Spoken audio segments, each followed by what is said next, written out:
Are you a homeowner, buyer, seller, or real estate professional? Well, this is the show for you. Welcome to House Doctor on Daset, the weekly radio show where we talk all about the real estate industry with our expert guests. Join Dan Medina with Daset Home Inspections to learn all about the latest trends and techniques for keeping your property in top shape. Let's get into it. Here is Dan. Well, that was exciting. So we're back. My name is Dan Medina with Daset Home Inspections. We're here in Hunterdon Chamber Radio, and we are here with my lovely wife, Lisette. Hi, everyone. Thank you so much for joining us. And we have with us, our special guest for today is Greg Krueger from Lou Environmental. How you doing, Greg? Good, Dan. How are you? Thanks for having me. Sure. Looking forward to it. First podcast. Oh, great. So I know you because you were my instructor.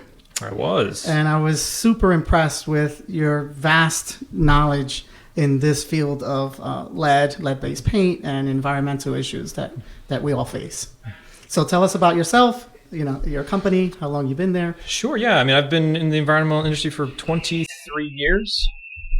Started as a field inspector, worked my way up. So I have a bachelor's in environmental. Been doing all sorts. I mean, obviously, lead-based paint is kind of my expertise, if you will, but also well versed in mold and air quality and asbestos, radon, all the things we find in properties. That's what we do. We're a property-oriented environmental company, and have been for a long time. We have consulting.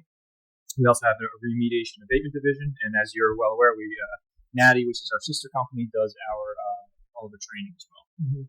For lead inspectors, abatement workers, and all of that. Yeah. Now, I've been a home inspector now for almost 7 years, so I've seen a lot. I've done a lot in homes, but the course that I took with you guys really was eye-opening for me in many different ways.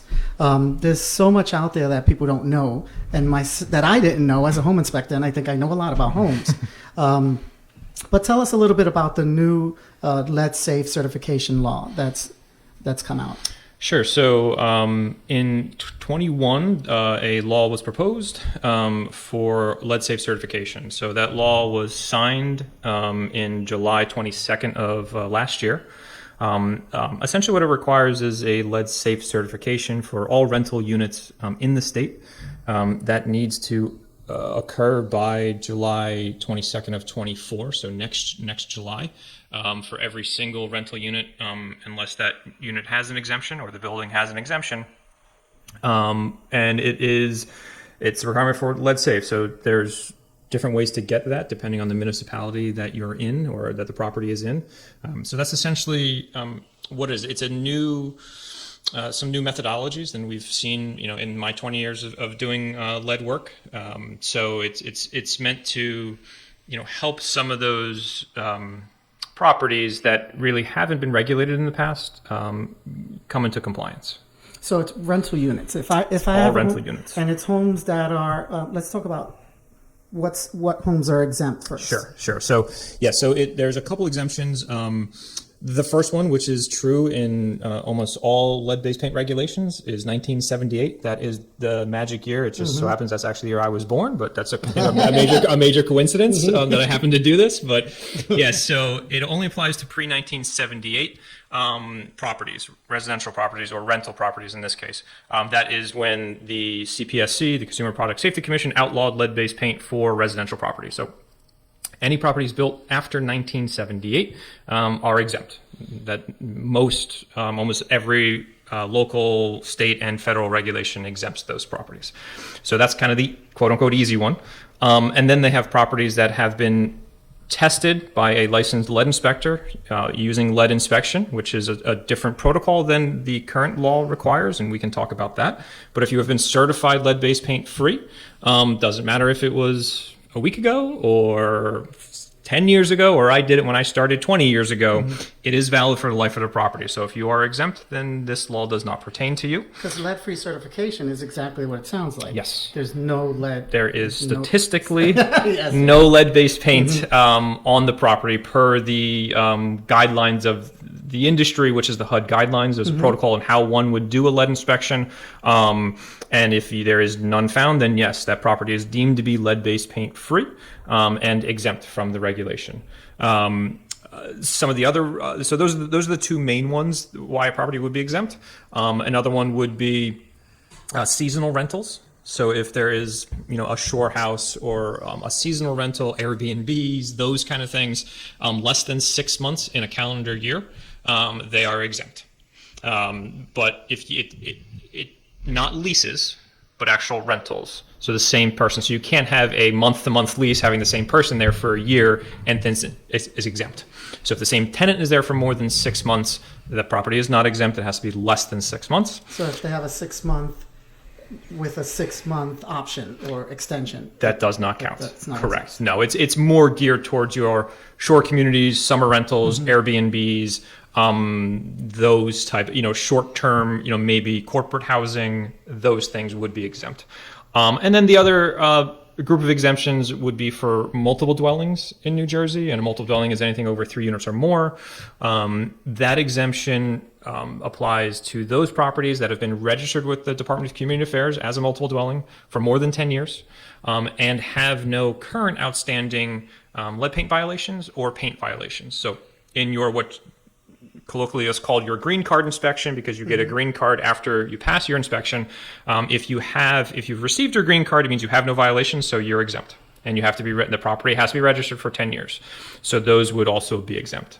registered as a multifamily for 10 years. Registered as a multifamily with the Department of Community Affairs, Bureau of Housing Inspection, yes. Does it matter if you're the same owner or it's multiple owners in that 10-year period? As long as, from what I've been told, as long as the property has been registered and you don't have any outstanding violations, then you are exempt. The property is exempt, and that is how the regulation reads. Yes, and the law reads, yes. So those are your main exemptions. Yeah. Just going back to the first one, the magic number 1978, right? Just because you're exempt, it doesn't mean that a home that was built in 78 or 79 doesn't have lead.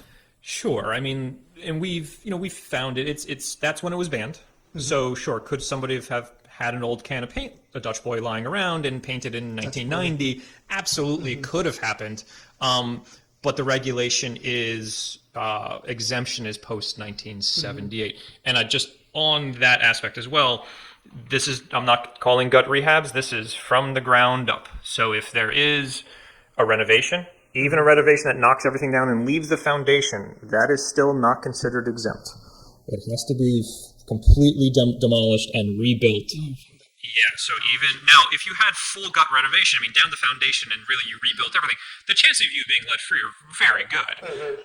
But you don't get exempt because of the construction date. You would only get exempt from a lead inspection because you probably don't have any lead-based paint, but you would still need to go through the steps of the inspection because your tax record still says 1978 because the foundation is still, it's the year. Exactly. So there is some confusion there. I mean, you're a very good candidate to get lead-free exemption, which exempts you for the life of the property, but you have to go through the process of an actual lead-based paint inspection, use an XRF instrument and all that to get that lead-free certification, which is, again, different than the lead-safe certification. Yeah. So those are the exempt homes. Is this tied to the sale of a property now, or is not? It is not. It's not. So if I'm selling a home that is a multifamily home, I don't have to have a lead-safe certification to sell it, or that it's is part of the inspection correct. process. Right. Transactions are not part of the regulation, with the one little caveat that if there is a transaction, the seller has to disclose the certifications. They have to give a copy of the law, give a copy of the guidance document that the state provides, but there's no inspections or anything that needs to be performed at the time of transaction. Obviously, if you're purchasing a rental property, that's where that information disclosure is important because it might be a new owner who's never owned rental. They need to know what's involved, but there is no inspection requirements upon transaction. It is just for the actual rental and lease renewal that it triggers.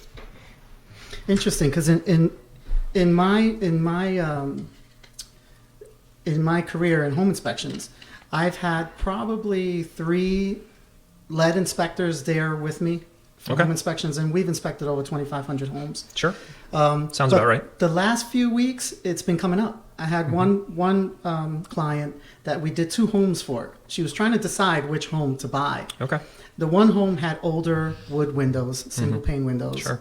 And the one next to it was a duplex, side by side.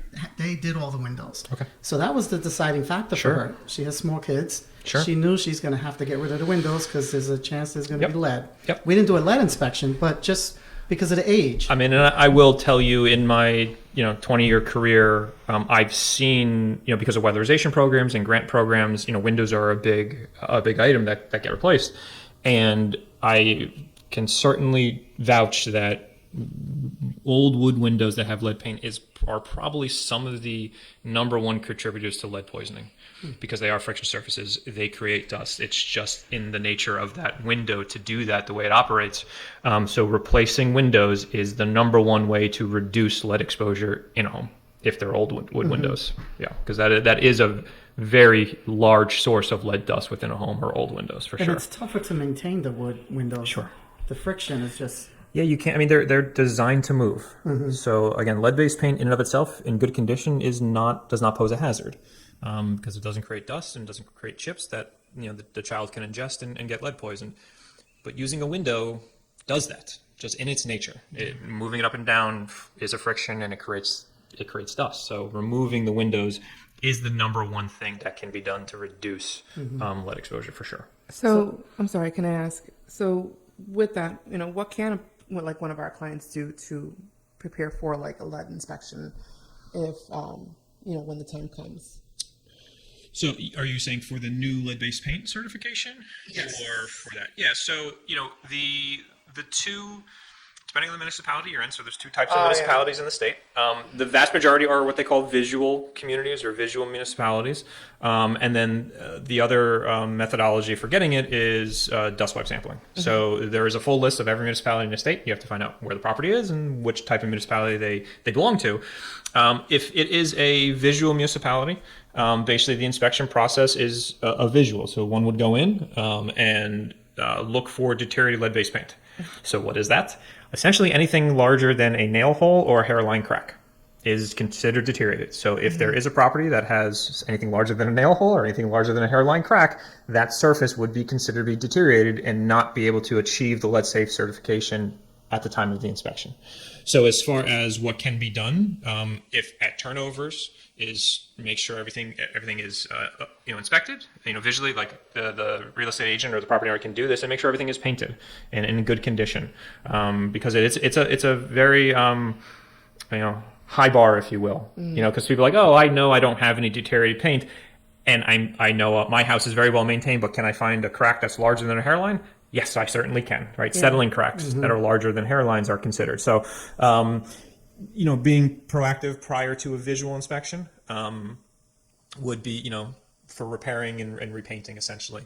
For a dust wipe community, it's a little trickier because it's laboratory analysis of the dust. And as Dan knows, sitting through the course, these are very small quantities of dust that need to pass. So, cleaning at turnover, specialized cleaning can help. But it really comes down to, we're at the millionths of grams levels here. So they're very low. But if a normal turnover does standard cleaning, wet mopping, all of that, on floors and windowsills, those are the surfaces that will be sampled. Yeah. And it sounds simple, right? Dust, clean, wet mop, but it's all about the children and keeping them safe. Sure. And it sounds like, oh, you're going to tell them to sweep and mop. It's simple, but it really is. It really is. If you can keep dust clean. 100%. Can we talk a little bit about what lead is and what it does and who it affects the most? Sure, yeah. So lead is a metal. It's used in any number of building products, but it was used for a very long time in paint. It made paint more durable. It lasted longer. It was corrosion resistant, so they used a lot of metal components on the exterior. It was a very good paint as a paint. Unfortunately, we've learned it's also a neurotoxin. So it's a heavy metal, and like all heavy metals, they have adverse health reactions. So being a neurotoxin, adults, yes, will it affect us? It will.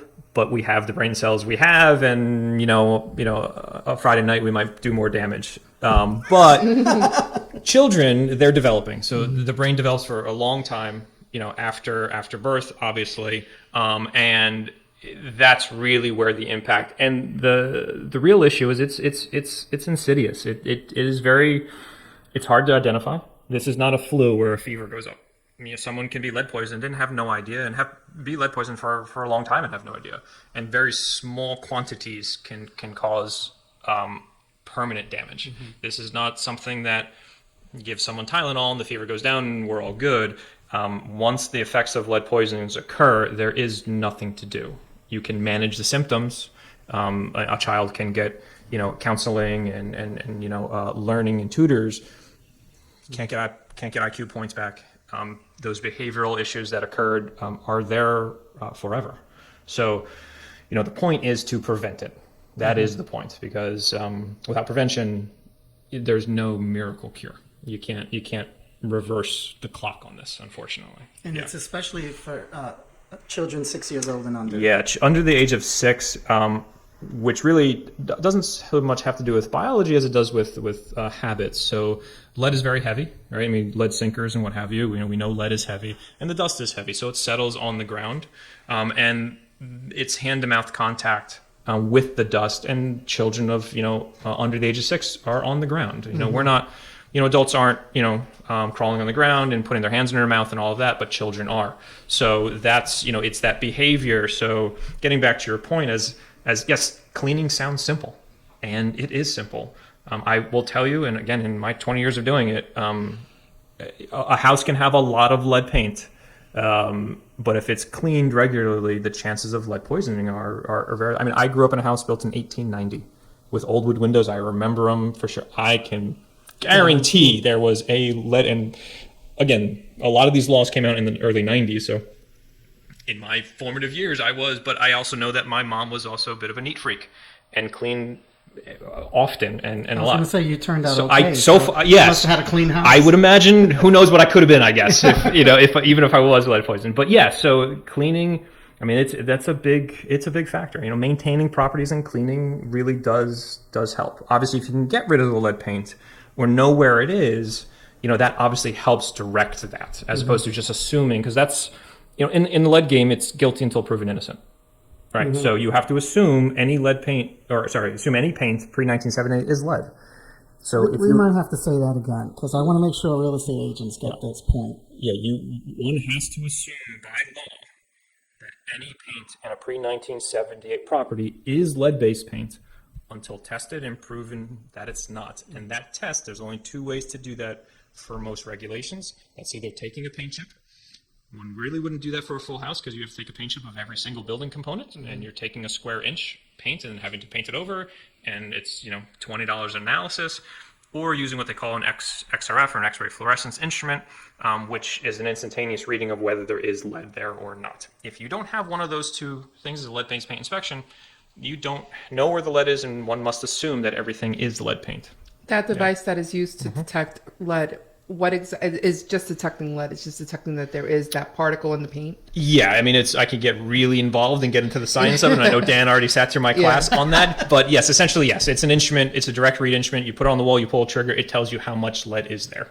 There's a standard 1.0 milligrams per centimeter squared. If it's less than that, it's not considered lead-based paint. If it's more than that, or if it's that or more, it is. Mm-hmm. So again, if you have a rental property, even if it's built in the 1920s, and there was some rehab done, there is, even if you don't think you can get a full lead-free, knowing that, oh, listen, I only have 2 baseboards in the whole place are lead, when you do your visual, if you have that and show that, the only thing that inspector needs to look at are those 2 baseboards, because everything else has been proven not to be lead. Mm-hmm. So if you could have a wall that's falling apart, but if you have proof that it's not lead, you can issue the lead-free certification. That's huge. Yeah, so that's where when someone calls us, we kind of have a conversation with them and say, listen, where are you? It was built in 1910. I know there's lead everywhere. All right, maybe they're not a great candidate, but again, knowing where it's not everywhere. Mm-hmm. In a 1960s property, it's probably only on the exterior, and this law actually does not apply to exterior. So you can have lead paint on the exterior of a property. This law does. There's no visual that is done on the exterior.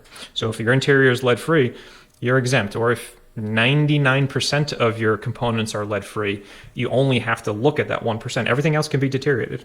You only got to look at that 1%. That's for visual. But if that's for visual. Dust wipes. We in Flemington is a dust wipe town. Yep. So for dust wipes, you take samples outside. No, dust wipes you take dust wipe samples from just the interior for 4 rooms on a floor and a windowsill in each room. So yes, I mean, and again, having the lead inspection also, again, over the years, knowing you have to maintain certain components in a certain way will prevent lead dust from being generated. Right. So again, now I've been doing it for 20 years. This is what I do. There is a lot of value in a lead inspection. There's only few homes that I might not recommend a full lead inspection. Historic, they know nothing's been rehabbed. Okay, then you might assume that it's everywhere. But it is an incremental addition to what a visual inspection would be. But the new law, the requirement is that either the visual or the dust wipes, depending on the town they're in. Yeah. And it's not the town that's saying, okay, we're going to be a dust wipes town. No. Right? So no, this is a state regulation, and it's based on the number of poisoned children in that municipality. So that list will get reviewed and revised on the new lead data. So Flemington, the next time, which I think this current list goes through this year. So next year, they're going to hopefully look at it and revise it. So Flemington might become a visual, and a visual community might become a dust wipe because it's based on the state lead poisoning data. Okay. And if you're 3.5% and now you're 2.5%, you just went from being a dust wipe to being a visual. So that's going to constantly update. I have 2 questions about that. So first, the certificate, is it the same, whether it's visual or is it the same safe, Yes. lead safe certificate? The certificate is the same, yes. Okay. Whether it's a visual or a dust wipe, it is the same certificate. And these regulations are always constantly changing, so I'm assuming that this information is public online. Yes, New Jersey Department of Community Affairs, if one was to put, search NJDCA lead law, this is one of the first ones. It is 5:28A is the actual regulation, if anyone cares to put that in as well. That's for 20 plus years. Yes, that's just, I'm great for Jeopardy if there's a lead paint category. You'll ace that category. I am your phone a friend for that, for sure. So the certificate is the same. The certificate, though, again, I know we talked about lead-based paint-free, which is good for the duration or the life of the property. The lead-safe certification is good for 2 years. There can be some confusion about this, just because the certificate itself is good for 2 years, but an inspection is required every 3 years. Understanding that doesn't quite make sense. Essentially, what happened was the certificate is good for 2 years. While you have a certificate, you're exempt. So if you have a turnover while you have a valid certificate, which again is good for 2 years, you don't need to do an inspection. If you have a turnover and that certificate has expired, you do need to do the inspection. Where the 3-year timeline would come in is if you don't have a turnover. So if you have a tenant who doesn't move out, the certificate will expire after 2 years, but it's the same tenant, so you don't have a turnover. You have an extra year. You get an extra year. If that tenant still stays, or even if it does turnover, the turnover would trigger the inspection, and then the tenant still being there, and you have 3 years from your last valid certificate, you have to do it again. Mm-hmm. So again, if you have a long-term tenant, you actually gain an extra year than you would if you had a turnover immediately after. So those are kind of the triggering events: is turnover or the 3-year mark. That reminds me, I'm going to have to set up a trigger reminder for our clients for the future when it's time to remind them when it's time to do an inspection again. Yeah, so it's really like property. One triggering event is turnover. So, okay, I have a turnover. And then the next question is, do I have a valid lead safe certificate? If I do, I don't have to do anything. If I don't, I have to do the inspection. I feel like it's really the duty of the inspector, risk assessor, to really notify the client about that, letting them know this is what to expect. Okay, you have your lead safe certificate, but it's only valid for. And the certificate has a date on it. It has when it was issued. It's valid for 2 years. Mm-hmm. And the law is administered by the municipality. So some municipalities are relying on maybe a county agency to do it, but the municipality itself is the enforcing authority for the regulation. The state actually enforces the municipalities on that, but a municipality would enforce a property owner. Mm. You have to make sure it's done properly and all of that. Yes. Yeah. Mm. Yep. Are you? I think I asked you this earlier, but are you familiar with the settlement in 2000 for the child that died from lead poisoning? Sure. Can you talk about that a little bit? Just so people understand. I mean, this is serious. Yeah. I mean, I won't get into the terrible details of it, but yes, there was a child that was lead poisoned. I mean, to the extent that she died, and it basically they had lawsuits and investigations, and essentially what happened was that the real estate agent or the leasing agent for that property was forging lead disclosures. So all real estate transactions, leases or sales since 1992 have required to have a lead-based paint disclosure. Pre-1978 properties again. A lot of them are, I have no knowledge, and that's the vast majority of what you have, because if you don't have any testing data, you don't truly have any knowledge. That particular case, there was knowledge. They were not doing the disclosures. When the lawsuit occurred, they, it's really like CSI, but they determined that the forgeries, the disclosure of forgeries, because the tenant needs to sign them as well, and at the time when they did the disclosure, the tenant actually had an X as a signature, and then later on actually learned how to write her name as a signature. So they were using a more recent signature to put on the disclosure. Wow. Yes, and so heavy fines, jail time were involved. So, and again, that disclosure process is great since too. But it is a requirement. A lot of times it's just one of the 75 forms someone fills out when they rent or purchase a property, but it's there, and again, enforcement. I do know EPA is going around, for certain multifamily properties and looking for that properly signed disclosure letter. So that's a completely different regulation than the New Jersey lead law. But yeah, I mean, it's serious consequences can occur from ignoring these laws on a regulatory and fine basis, and then just on a moral basis as well. Lead paint poisoning, I don't wish it on anybody. I have two kids myself, and I can't imagine if something happened then. And again, it's perfect. There's nothing you can do about it after the fact. There's no medicine and nothing that can be done to help or prevent the child or bring the child back to where they were before the poisoning. Yeah, it's really putting it back. It's putting it on the landlords now and homeowners to make sure that they are complying with this law. I was going to ask, what can a real estate agent do to help their clients understand the law? Because right now, what real estate agents are doing is, well, what we've always done is we've had that lead pamphlet signed, which is a requirement, and they're very firm about that. And that's it. That's all we know.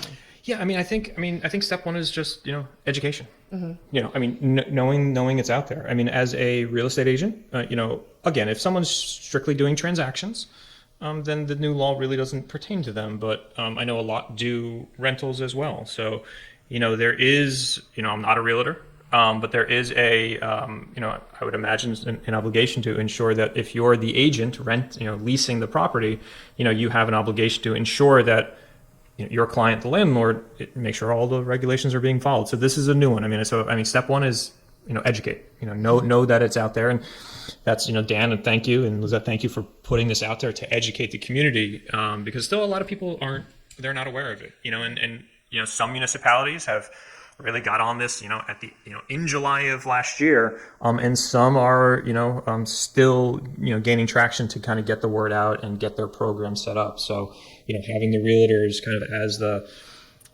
the spearhead, with this, will really get the word out. And again, it's not it's not a complicated process, and it's not a complicated process to get the Lead Safe certification and maintain the Lead Safe certification.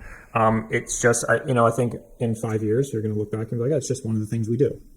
Like the disclosure form, it's just one of the things. It's one of the things we do, but it's new and different and a new requirement, and nobody likes new requirements.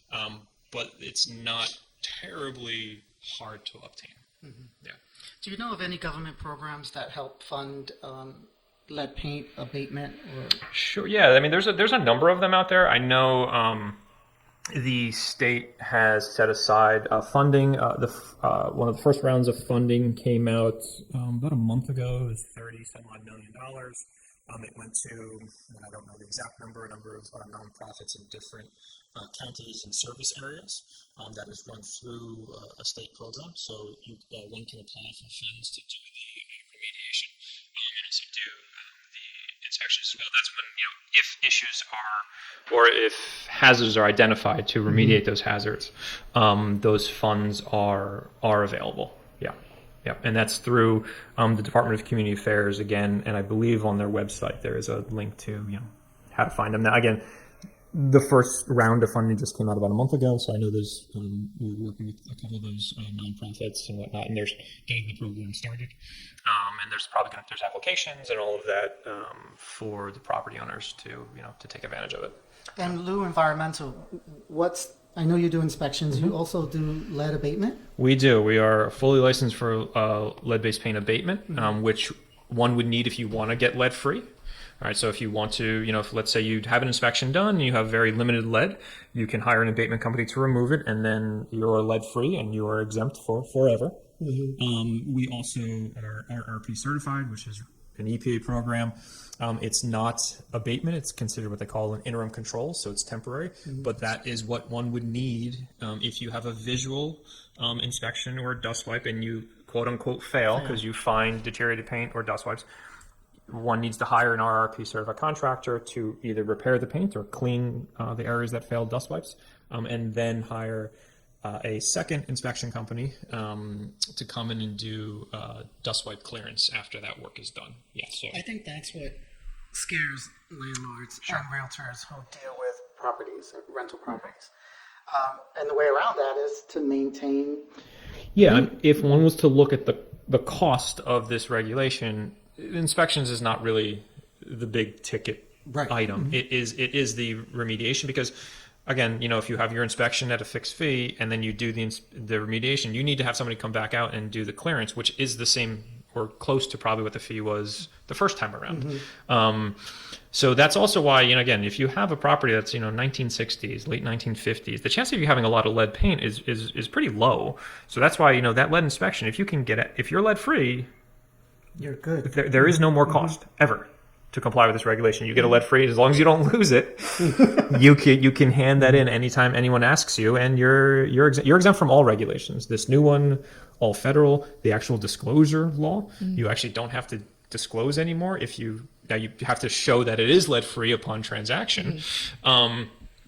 But all of those lease forms, and you don't have to do that anymore if you're lead free. So again, that's yes, it is what I do. It's what I've done for 20 years. So I would say I'm a little biased, but in this regard, there is great value to knowing where your lead-based paint is. Sure. Yeah. If you want to do a renovation yourself, if you're a DIY, and you're exposing, you could possibly be exposing your children to lead dust. Sure. Yeah, I mean, I've personally done lead poisonings that the identified source of the lead was actually the father was in contracting. So the house was lead free. There was no lead-based paint at the house, but he brought it home on his clothes and boots and et cetera. And that's right. And that's a guilt I don't want anyone to ever have. What kind of symptoms would you get from lead poisoning? If it's a small dose over a long time, there would really be none. And this is where, again, medical community, doctors, pediatricians are supposed to test children. It doesn't always happen all the time. That's one way, obviously, to know. But as far as visible symptoms, unless it's really high, there really aren't any, because even if you have really high, it could be stomach pains, it could be a fever, it could be any number of things. If my kid has a fever, I don't go directly to lead paint poisoning, and I'm in this industry, right? So you wouldn't notice. Unfortunately, when the true quote-unquote symptoms are identified is once they hit school. Yeah, at school age, when you start doing testing and realize and then you might be able to trace it back to a lead poisoning or something like that. But there's not a lot of, it's not chickenpox. You're not looking at someone's skin and like, oh, there's something wrong. It doesn't happen like that. You have to get high levels to really see symptoms, and then they go to hospital and you get these really high levels. And that's, unfortunately, how a lot of times it's found. Things that we have to think about and worry about now because of the past. Yeah, and again, it's nothing new. I mean, I've been doing it for 20 years, but laws like this kind of, are designed to educate. And that's people. great. Thank God. And we knew lead was a problem many, many decades ago. Oh, sure. Yeah, I mean, other countries outlawed lead, well before the 70s. And And a lot of our, again, it was outlawed in 1970, but all of the regulations requiring inspections didn't occur until the early 90s. Wow. So And that's Dutch Boy was, if you want to look up vintage ads, I mean, Dutch Boy. Yeah. I saw the company was National Lead. That made Dutch Boy paint. Yes, They weren't hiding it. It was in their title. At the time, they were not. They started to.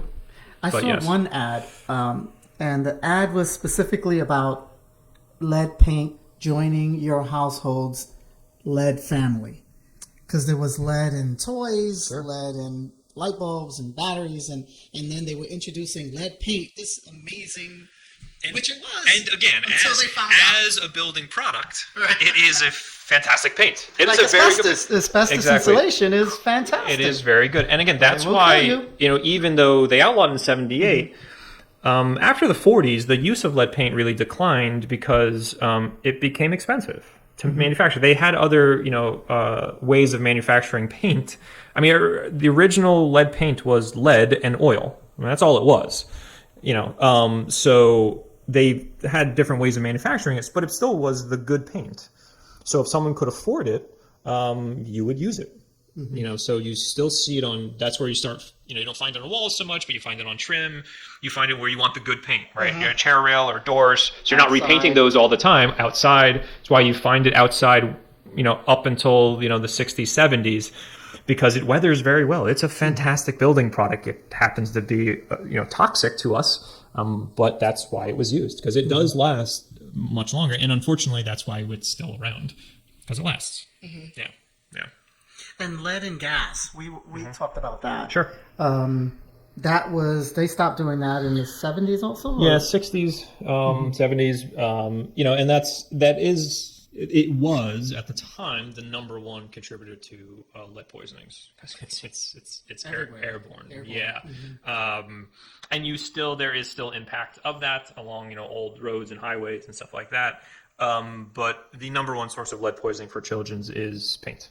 I mean, yes, water, old plumbing is a potential source, but lead paint and dust from lead-based paint is by far the number one source of lead poisonings in the country. We are seeing less and less lead plumbing. I mean, if I see lead plumbing, it's on a drain line. I hardly ever see it on water supply lines anymore. Usually where you'll find it is on the lead bin coming in from the main, coming in the gooseneck coming in there. It's older. They've been constantly reducing the amount of lead paint in the wetted part of plumbing, and it's very small now. But it does occur. But it does. It's a fraction of the cases that are from lead-based paint and dust. And we've been talking about that today, and you hear lead-based paint, but it's not only paint, it's floor finishing. Correct. The technical term, as you know, Dan, is a surface coating. Surface coating. So yes, that Mm-hmm. includes varnishes and shellacs and anything that was basically applied on. It does not include ceramic tile, anything like that, but anything that was brushed or applied on is considered a surface coating and could be lead. So yes, I have personally found varnish on stairs and newel posts and balusters. Sure, and all those older homes that have lead. Beautiful wood trim. Exactly, and that had lead in it. Yeah, old exterior deck finishing had it as well. So yes, it's not just paint. That's where the majority of it is. But yes, any kind of surface coating potentially could have lead in it. Yeah. Is that a big part of your company's business now? Has that changed? Has it gone up? Lead-based paint? Yeah, no, I mean, this historically is kind of what we've done. A lot of what we have done is your large, institutional landlords, because that's where the regulations were. Your one and two. Large buildings and Yeah, so a lot of it, obviously where the funding and where the regulations are. So larger buildings, if there's HUD financing, something that's a project-based or a Section 8, there are lead-based paint requirements in any kind of HUD fund. I mean, even FHA loans and whatnot, there are some lead paint requirements that go along with that. Some are visual only, like an FHA loan is usually just a visual inspection. But if you get into your project base or like a public housing authority, they have very strict regulations. So we've done any number of those. New Jersey has had lead laws for what we consider multiple dwellings, so 3 units or more, for a long time. So we've done those as well, certified a lot lead-free, so they don't have to worry about it ever again. We've actually gotten about a bunch of properties lead-free that we found lead originally. So they are exempt. They didn't know this law was coming out, but they don't have to worry about it because they were exempt. What this law really does focus on is the properties that have not been heavily regulated, which in New Jersey are your single and 2 family or 1 unit and 2 unit properties. They did not have a lot of regulations that apply to them. So this one, this one really, even though it doesn't focus on them, that's the largest impacted community are those property owners. And do you find that you're changing your business plan to concentrate on those a little bit more? Or? Yeah, I mean, it's still, even though we're coming up on a year, a lot of it's still pretty new. Right? Yeah, I mean, it's because it's a lot of municipalities, it's a lot of things. A lot of them didn't have a registry for 1 and 2s. They only had their multifamily, which is a state list. So they're still trying to figure out where they are, and some had, rental inspections, occupancy inspections. And so they had lists. So, it's an interesting, mix of where different, some communities started literally day 1 started doing it. Some, are still working on it. Some, I would say in the last couple months it's really built up. But yeah, we're always, involved in looking into how to, help assist people comply with the law. And we're, constantly, analyzing the market and see where we can, best serve, the property owners. I saw a nice mix of people that took your course. Sure. I mean, you have people from government departments, you had home inspectors, you had all sorts of different people. Yeah, I mean, professions. This is, in New Jersey, I would say in my 20-year career, this is one of the biggest ones that, that kind of the widest net, if you will, of people realizing that it's out there, because we've always had, we've been doing it, and a lot of property owners know, the lead regulations, but it's a small section of that. Real estate agents really never wanted us to do anything. They didn't want us to show up at all because finding lead paint usually was never a good thing. No offense. But, anything that could basically draw questions, we didn't do a lot of single family transactions or really even rentals. So yeah, we're seeing a lot of it, and it's great that people are, real estate agents are actually proactively looking, which I think is great, which is a great way to get the word out. Because, the last thing the state wants is just like no one to know, so, something like this podcast is great to get the word out and, so people can apply, because that a lot of people just receive a letter from the town and that's the first time they have ever heard of any of this. People might have owned a property for 50 years and never heard a single thing about lead-based paint. And they're probably running scared. Oh, well, yeah. And again, it's not... Just because they don't know. Yeah, what they don't know. And again, it's, as I said before, it's not terribly difficult to get the certification and maintain it. And it once, like I said, in 5 years, we'll be much like, no, we have that. We maintain it. It is what it is. It's one other thing to do, But right now, it's big. It's different. So, and we're trying to help. That's one of the things I think I pride Lou Environmental is we try to educate people when they call. It's not like, here's the price. It's like, well, this is what it's for. We do suggest the lead inspection because I think in the long run it makes sense. But if your budget doesn't allow for that, no problem. This is what you need then. Here's your minimum compliance requirement, and that'll get you kind of to the next step. And maybe you want to save for the next time around, get the lead inspection because it will help. Again, I think in most steps of the process, knowing where the lead is valuable information. But I'm a science geek, so I like data. That's me.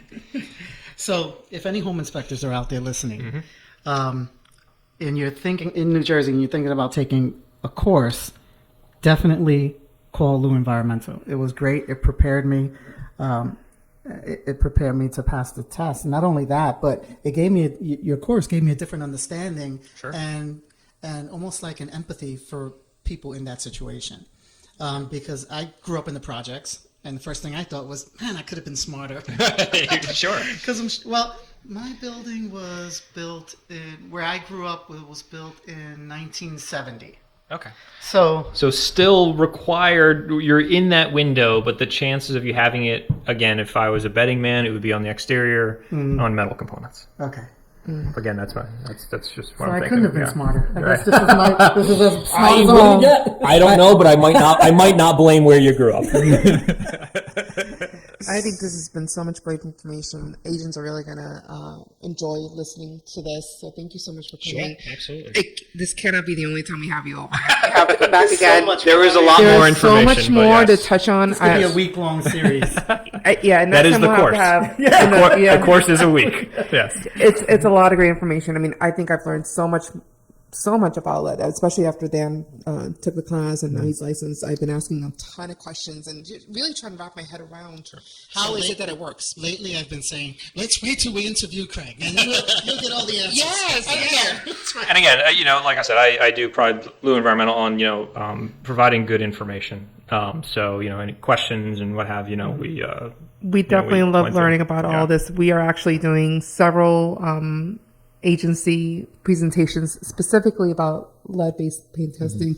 The new lead regulations that are have been taking place in New Jersey. So if there are agencies out there that do need an inspector to come in and talk a little bit more about that, about the services that we provide and the services you provide, please let us know for sure. Or just go on to this podcast. Yeah, I Yes. mean, we are, reaching out to real estate, boards and whatnot to speak to realtors as well. So if anyone's, we're happy to, and our website has a lot of good information, which is lewenvironmental.com. So, you can, go on there and there's a contact us form if you have any questions and whatnot. And That's good to Yeah, know. it's easy Really to sign up for the course. Yeah. Very easy. Go on your website. You Yep. have everything there. Yep. So it's LEW. So lewenvironmental.com. Our sister company who does the training is Natty, which is NAETI. So you can see all the schedules and all the different courses we offer as well. Yeah. So thank you so much for being here with us again. pleasure. It won't be the last time. People won't forget your name. No. Right? No. Yes.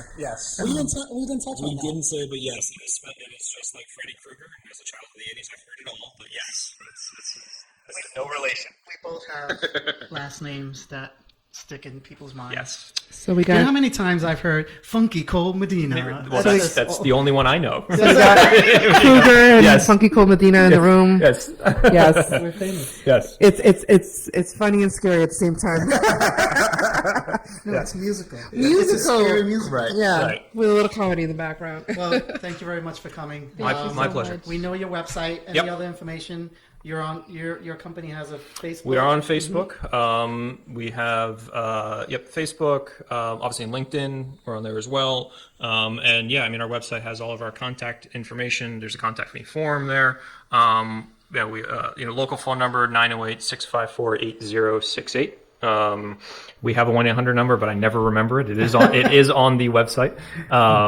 And yeah, I mean, again, we're happy to, answer any questions and help, guide people through this because understanding it is new. It's also new to a population that never really had to deal with it before. So, yeah, we understand that. Oh, great. So, thank you very much again. No it was problem. very informative. I was excited about today. And, did not disappoint. No one's going to be disappointed. Yes, no one will be disappointed. This is great. Awesome. Katie and your office will be reaching out to her. Oh, she again. was awesome. She was fantastic. She is fantastic. She's on the probably ball. watching now, so she is Yeah. fantastic. Oh, Yes, yeah, yeah. you guys I think everyone in our office is fantastic. I mean, from our inspectors out to our office staff, everybody we're really there to help and make sure everybody complies for sure. Awesome. Yep. Perfect. All right, well, thank you so All right, much. no All right, problem. Great.